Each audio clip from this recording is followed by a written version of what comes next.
Tu tireras de l'Égypte une vigne, et pour la planter, tu chassas des nations. Dieu des armées revient. Regarde des cieux, vois et visite cette vigne. Psaume 89 et 15. Je veux chanter pour mon ami le cantique de mon bien-aimé au sujet de sa vigne. Mon ami avait une vigne sur un coteau fertile. Il la défricha, il en ôta les pierres. Il y planta des cèpes exquis. Il bâtit une tour au milieu d'elle et il creusa un pressoir. Or, il espérait qu'elle produirait des raisins, mais elle donna des grappes sauvages. Ésaïe 5, 1, 2.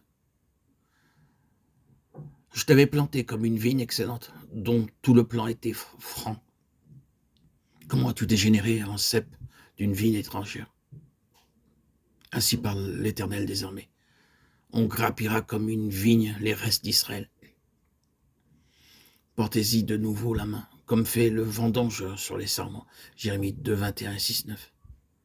La parole de l'Éternel me fut adressée en ces mots. Fils d'homme, en quoi le bois de la vigne vaut-il plus que tout autre bois, quand le sarment de la vigne se trouve mêlé aux autres arbres de la forêt? Prend-on de ce bois pour en faire quelques ouvrages?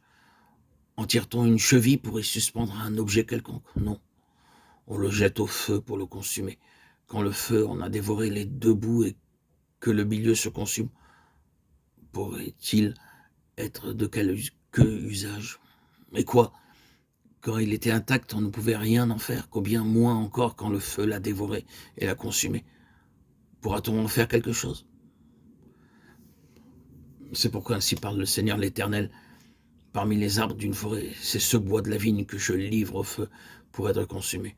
Je traiterai ainsi les habitants de Jérusalem. Ézéchiel 15, 1, 6. Nous trouvons ici une transition entre l'ancien Israël et le nouveau. Dans le chapitre 15e de l'évangile de Jean, je suis le vrai cep et mon père est le vigneron. Nous avons l'arrière-plan de l'Ancien Testament dans les passages que nous venons de citer, ce qu'Israël devait être et il ne le fut pas, et la destinée d'Israël est jetée au feu. Il est clair d'après les Écritures qu'Israël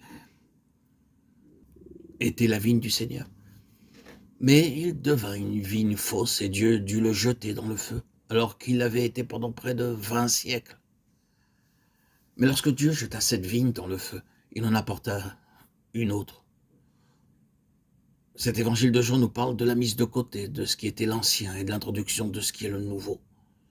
Nous avons vu que les noms différents qui avaient été donnés à l'ancien Israël ont été reportés sur le nouvel Israël. Et dans ce chapitre, c'est la vigne qui en est ainsi reportée. Lorsque Jésus dit « Je suis le vrai cep », il souligne ce mot « vrai ». Si nous avions pu l'entendre dire ces mots, nous aurions entendu ceci « Je suis le vrai cep ». L'implication est parfaitement claire. Je prends la place de la vigne qui est fausse. Elle a été rejetée. Je suis le vrai cep qui prend sa place. Israël n'a pas été vrai à sa nature même et à son dessein.